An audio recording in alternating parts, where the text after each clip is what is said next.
بسم اللہ الرحمن الرحیم۔ سوشل میڈیا کے دوستو السلام علیکم۔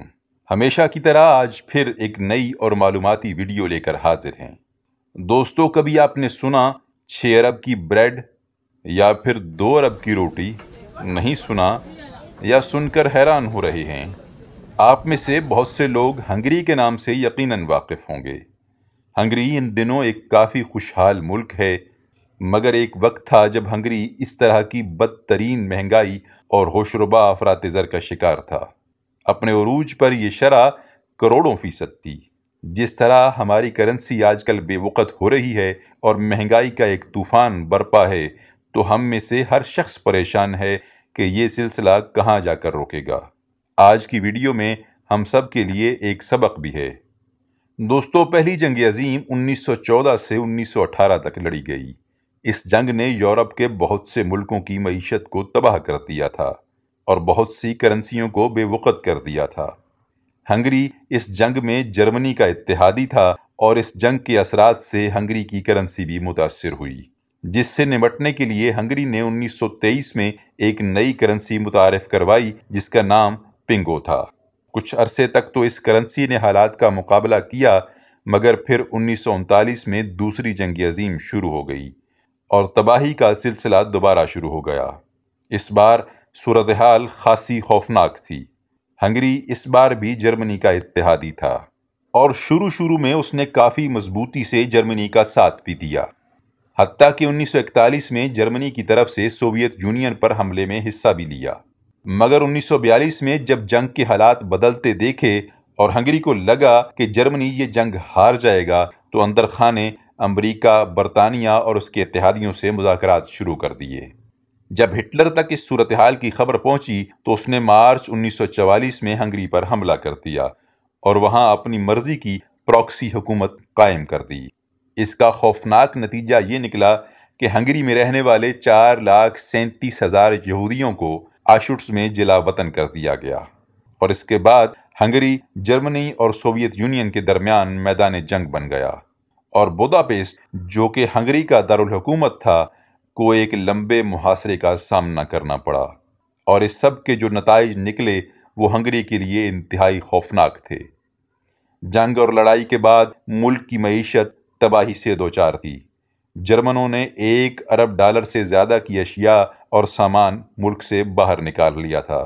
ہنگری کی آدھی سے زیادہ انڈسٹری تباہ ہو چکی تھی اور باقی ماندہ آدھی میں سے بھی 90% کو نقصان پہنچا تھا۔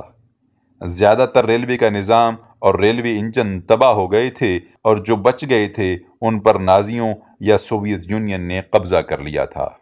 بوداپیسٹ میں دریائے ڈینیوب پر تمام پل ٹوٹ گئے تھے اور ملک کی سڑکیں بھی زیادہ تر تباہ حال تھیں۔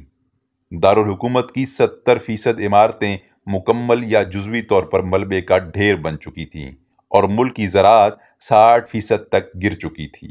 ملک قحط کے دہانے پر تھا، مگر اس کے باوجود اسے سوویت فوج کے لاکھوں فوجیوں کو خوراک مہیا کرنی تھی۔ اس سے بھی بڑھ کر یہ کہ جب ہنگری نے جنگ بندی کے معاہدے پر دستخط کیے تو اس نے سوویت یونین اور اس کے اتحادیوں یوگوسلاویہ اور چیکوسلواکیہ کو زر تلافی کے طور پر $300 ملین سے زیادہ ادا کرنے پر اتفاق کیا تھا، جو کہ آج کے حساب سے $4 ارب سے زیادہ کی رقم بنتی ہے۔ اس سب کے باوجود ہنگری کے شہریوں کی مدد اور بحالی کے لیے اسے کوئی قرض دیا گیا اور نہ ہی کوئی مدد فراہم کی گئی۔ ہنگری کی حکومت مالی معاملات میں بالکل غیر سنجیدہ تھی اور اسے کچھ مدد فراہم کرنے کی ضرورت تھی۔ اس کے پاس ایسا کوئی بنیادی سسٹم نہیں تھا جو کہ روایتی طریقے سے ٹیکس جمع کرنے میں مدد دیتا۔ بنا کسی ٹیکس بیس کے ہنگری کی حکومت نے ملکی معیشت کو متحرک رکھنے کے لیے نوٹ چھاپنے کا فیصلہ کیا، جیسا کہ آج کل ہماری حکومت کر رہی ہے۔ ان نئے نوٹوں کی چھپائی کے بعد حکومت نے لوگوں کو براہ راست کام پر رکھا، عوام کو قرض دیا اور پیسے دیے۔ بینکوں نے کم ترین شرح سود پر قرض دیے، جس سے لوگوں کو کاروبار کرنے میں مدد ملی۔ ملک میں پیسے کی ریل پیل ہو گئی، مگر ہنگری کی کرنسی کی قدر صفر سے بھی نیچے چلی گئی۔ پہلی جنگ عظیم کے بعد 1923 میں جس نئی کرنسی پنگو کو اپنایا گیا تھا، اس کی قدر بھی تیزی سے گرنے لگی۔ مہنگائی کی شرح اس قدر زیادہ تھی کہ مقامی کرنسی نوٹوں میں صفر کی تعداد بڑھتی گئی۔ اس کا اندازہ اس بات سے لگایا جا سکتا ہے کہ 1 سال پہلے 1944 میں ہنگری میں سب سے بڑا نوٹ 1000 پنگوں کا تھا، جبکہ 1945 کے آخر تک 1 کروڑ پنگوں کی مالیت کا نوٹ آ چکا تھا، اور یہ سلسلہ جاری رہا۔ 1 کروڑ سے 10 کروڑ اور 10 کروڑ سے 1 ارب اور اس سے بھی زیادہ کرنسی میں گراوٹ آتی گئی۔ جب 11 جولائی 1946 کو ہنگری کے قومی بینک نے 1000 کھرب کا نوٹ جاری کیا تو یہ دنیا کی تاریخ میں جاری ہونے والا سب سے بڑا نوٹ تھا۔ ہنگری کے قومی بینک نے 10,000 کھرب کا نوٹ بھی شائع کیا، مگر اسے کبھی ملک میں جاری نہیں کیا گیا۔ اس کے ساتھ ساتھ ملک میں پوسٹل اور ٹیکس ادائیگیوں کے لیے ایک اور خصوصی کرنسی ایڈا پنگو کو بھی متعارف کروایا گیا۔ مہنگائی کی وجہ سے اس کرنسی کی مالی قدر کا روزانہ ریڈیو پر اعلان کیا جاتا تھا۔ 1 جنوری 1946 کو دونوں کرنسیاں پنگو اور ایڈا پنگو ایک کی شرح سے برابر تھیں، مگر اسی سال جولائی تک ایک ایڈا پنگو کی شرح 20 لاکھ ارب پنگوں کے برابر ہو چکی تھی۔ شہریوں کے لیے نوٹوں میں صفر کی تعداد گننا مشکل ہو گیا تھا، اور لوگوں نے رنگوں کی مدد سے نوٹوں کو پہچاننا شروع کر دیا تھا کہ سبز رنگ کا نوٹ اتنی مالیت کا ہے اور نیلے رنگ کا نوٹ اتنی مالیت کا۔ جب ہنگری کے مشہور شاعر اور ناول نگار گیورگی فالودی 8 سال تک ملک سے باہر رہنے کے بعد 1946 میں واپس ہنگری آئے تو انہوں نے ہنگری کو ایسا ملک پایا جو جنگ سے بالکل ٹوٹ چکا تھا۔ وہ دارالحکومت جہاں ان کی پرورش ہوئی تھی ملبے کا ڈھیر بن چکا تھا۔ ان کی واپسی کے کچھ عرصہ بعد ہی ان کی ایک کتاب کے پبلشر نے انہیں کتاب کے عوض 300 ارب پنگوز دیے۔ سننے میں تو یہ بہت زیادہ رقم لگتی ہے، مگر اس رقم سے وہ صرف 1 مرغی، 2 لیٹر تیل اور کچھ سبزیاں ہی خرید سکتے تھے، اور اگر وہ اسی دن دوپہر تک ان پیسوں کو خرچ نہ کرتے تو اگلے دن یہ بھی نہیں لے سکتے تھے، کیونکہ روز مرہ چیزوں کی قیمتیں ہر 15 گھنٹے بعد دگنی ہو جاتی تھیں۔ جب تک ملک میں مہنگائی کے طوفان پر قابو پایا جاتا، ملک میں گردش کرنے والے کل کرنسی نوٹوں کی قدر 1 امریکی ڈالر کے 100ویں حصے سے بھی کم تھی۔ اگر کوئی شخص 1 درجن انڈے خریدتا تو دکاندار انہیں تولتا اور گاہک ان انڈوں کے وزن کے برابر کرنسی نوٹ تول کر اسے دیتا۔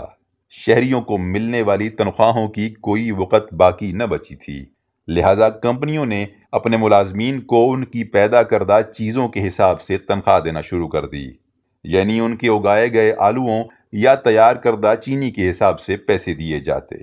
مثال کے طور پر کپڑے کی فیکٹریوں نے اجرتوں کا اپنا نظام متعارف کروایا تھا، اور وہ ملازمین کو 1 سینٹی میٹر کپڑے کے حساب سے پیسے دیتے تھے، اور ملازمین دیگر ضروریات کے لیے چیزوں کے بدلے ان چیزوں کا لین دین کرتے تھے جو انہیں معاوضے کی صورت میں ملتی تھیں۔ ایک موقع ایسا بھی آیا جب ملازمین اپنی کمپنیوں کو اپنی یومیہ اجرت اسی دن دوپہر 2 بجے سے پہلے ادا کرنے کا مطالبہ کرتے، بصورت دیگر وہ اپنی اجرت اگلے دن کی یومیہ مہنگائی کے حساب سے ادا کرنے کا کہتے۔ تنخواہیں کوڑیوں کے برابر ہو گئی تھیں۔ اگرچہ لوگوں کے پاس نوکریاں تھیں، لیکن اس ہوش ربا مہنگائی نے انہیں غربت میں دھکیل دیا تھا۔ لوگوں نے خاکروبوں کو اپنی تنخواہوں کو ردی کی ٹوکری میں پھینکتے دیکھا تھا، مگر یہ محرومی اور غربت سب کے لیے یکساں نہیں تھی۔ امیر اور غریب کے درمیان فرق بے انتہا زیادہ ہو چکا تھا۔ جن لوگوں کی دولت سونے کے زیورات یا غیر ملکی کرنسی کی صورت میں تھی، وہ ان کو بیچ کر اپنی ضروریات پوری کر لیتے تھے۔ اس کے علاوہ وہ لوگ جو غیر ملکی کرنسی میں کماتے تھے اور کسی غیر ملکی کمپنی یا سفارت خانے یا ادارے کے لیے کام کرتے تھے، وہ بھی بہتر گزارا کر لیتے تھے۔ اسی طرح دیہاتی علاقوں میں رہنے والے لوگ جو اناج پیدا کرتے تھے، ان کی مالی حالت بھی بہتر تھی۔ شہروں اور قصبوں میں رہنے والے اور ملازمت پیشہ افراد اور دہاڑی دار سب سے زیادہ غریب تھے۔ حکومت نے ٹیکس جمع کرنا بند کر دیا تھا، کیونکہ لوگوں کی قوت خرید ختم ہو چکی تھی، اور صرف ایک نئی کرنسی ہی ملک کی مالی صورتحال کو مستحکم کر سکتی تھی۔ 1 اگست 1946 کو ہنگری کی حکومت نے ایک اور نئی کرنسی گلڈر متعارف کروائی، جس کی قدر سابقہ پنگو کرنسی سے کروڑوں گنا زیادہ رکھی گئی۔ لوگوں کے پاس جو تھوڑی بہت رقم بچی تھی وہ بھی بیکار ہو چکی تھی اور وہ اپنا سرمایہ کھو چکے تھے۔ اب انہیں صفر سے شروع کرنا تھا۔ لیکن اس نئی کرنسی کے ساتھ ہی بظاہر مہنگائی کی لہر ایک ہی رات میں ختم ہو گئی۔ نئی کرنسی کی تیاری میں کچھ ماہ لگے تھے۔ حکومت نے خوراک کا ذخیرہ کر لیا تھا تاکہ کچھ استحکام پیدا کیا جا سکے اور کرنسی پر لوگوں کا اعتماد بحال کیا جا سکے، اور لوگوں کو اس بات پر بھی قائل کرنے کی کوشش کی گئی کہ مستقبل میں کافی عرصے تک پالیسیوں کو جاری رکھا جائے گا، مہنگائی ٹیکس کو ختم کر دیا جائے گا اور چیزوں کے بدلے چیزوں کا لین دین ختم کر دیا جائے گا۔ آہستہ آہستہ لوگوں کا اعتماد بحال ہونے لگا اور اقتصادی سرگرمیاں رفتار پکڑنے لگی۔ اس اعتماد کی بحالی میں اہم کردار ہنگری کے بینک کے پاس موجود سونے کے ذخائر تھے۔ جنگ کے آخری مراحل میں چوری چھپے ان ذخائر کو ملک سے باہر لے جایا گیا تھا تاکہ سوویت فوج اس پر قبضہ نہ کر لے، اور یہ آسٹریا میں اس علاقے میں پہنچ گئے تھے جو کہ اس وقت امریکہ کے قبضے میں آ چکا تھا۔ سن 1946 میں ہنگری کی حکومت کا ایک وفد سرکاری دورے پر واشنگٹن گیا، اور اس وقت کے امریکی صدر ہیری ٹرومین نے ہنگری کے عوام کے لیے جذبہ خیرسگالی کے تحت یہ سونا مکمل طور پر واپس کرنے پر آمادگی ظاہر کر دی۔ اس سونے کی ملک میں آمد ایک بہت بڑا واقعہ تھی۔ 6 اگست 1946 کو ایسوسی ایٹڈ پریس نے رپورٹ کیا کہ ہٹلر کی سابق نجی ٹرین 3 کروڑ 30 لاکھ ڈالر مالیت کا سونا لے کر آج پہنچی ہے تاکہ ہنگری کے نئے مالیاتی ڈھانچے کو سہارا دیا جا سکے۔ اس ٹرین میں 22 ٹن خالص سونا بسکٹ اور سکوں کی شکل میں تھا، اور یہ جرمنی سے انتہائی سخت پہرے اور رازداری کے ساتھ لیا گیا۔ پہلی مرتبہ ایسا ہوا تھا کہ کسی دشمن ملک کو تمام تر مالی اثاثے ایک ساتھ واپس کر دیے گئے ہوں۔ ہنگری کے حکام نے امید ظاہر کی کہ سونے کی 100% درست حالت میں واپسی ان کے ملک کی تباہ شدہ معیشت کو بچا لے گی۔ دوسری جانب مرکزی بینک خود مختار ہوا اور نئے کرنسی نوٹ جاری کرنے کا اختیار محدود کر دیا گیا۔ ٹیکسوں میں بے پناہ اضافہ کیا گیا اور سول سرونٹس کی تعداد خاصی گھٹا دی گئی۔ لوگوں کو یہ دیکھ کر اپنی نئی کرنسی پر اعتبار پیدا ہوا، اور پھر 1960 کی دہائی میں گلڈر اس خطے کی سب سے مستحکم اور مضبوط کرنسیوں میں سے ایک بن گیا، مگر اس کے لیے سخت کنٹرول والے اقدامات کیے گئے۔ ہر چیز کی قیمتیں ایک دفتر سے طے کی جاتی اور تنخواہوں کا تعین کیا جاتا۔ غیر ملکی اور مقامی نجی کمپنیوں کو قومی ملکیت میں لے لیا گیا، اور پھر 10 سے 15 سال کے عرصے میں چیزیں تبدیل ہو گئیں۔ ہم اس سب سے کیا سبق سیکھ سکتے ہیں؟ ایک تو یہ کہ جب معاشی صورتحال خراب ہو جائے اور حکومتوں کے پاس وسائل نہ ہوں تو پھر بے پناہ مہنگائی آنے میں دیر نہیں لگتی، اور دوسرا یہ کہ اگر حکومتیں چاہیں اور ایسی پالیسیاں متعارف کروائیں جو عوام کو یہ باور کروا دیں کہ کرنسی کی قوت خرید مستحکم رہے گی، تو مہنگائی فوراً ختم ہو سکتی ہے۔ لیکن اس کی ایک اہم شرط عوام کا سیاسی اور اقتصادی اداروں پر اعتبار ہے۔ اگر معاشرے کے ایک بڑے حصے کا یہ اعتبار اٹھ جائے تو اسے بحال کرنے کے لیے بے پناہ اقتصادی اور سماجی قیمت ادا کرنا پڑتی ہے۔ امید کرتے ہیں آپ کو یہ معلوماتی ویڈیو پسند آئی ہوگی۔ اگر آپ کو لگے کہ اس ویڈیو نے آپ کے علم میں اضافہ کیا ہے تو اسے لائک کریں، شیئر کریں اور ہمارے چینل کو سبسکرائب کریں تاکہ ہماری حوصلہ افزائی ہو اور ہم آپ کے لیے مزید ایسی ویڈیوز لا سکیں۔ اور ویڈیو کے نیچے کمنٹ کر کے اپنی رائے سے ضرور آگاہ کریں۔